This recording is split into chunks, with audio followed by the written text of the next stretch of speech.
रोज रोज सुन से कमारिया लगा के सुन होई गई जाके हमें आना कहिया सारा तो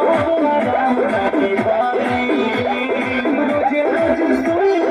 से कमारिया लगा के सुन होई गई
जब पूछे तो लाज बड़ी लागे हो गई शादी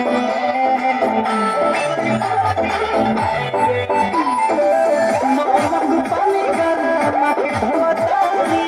सोखी हो सजिया सवेरे जब पूछे तो लाज बड़ी लागे हो गई शादी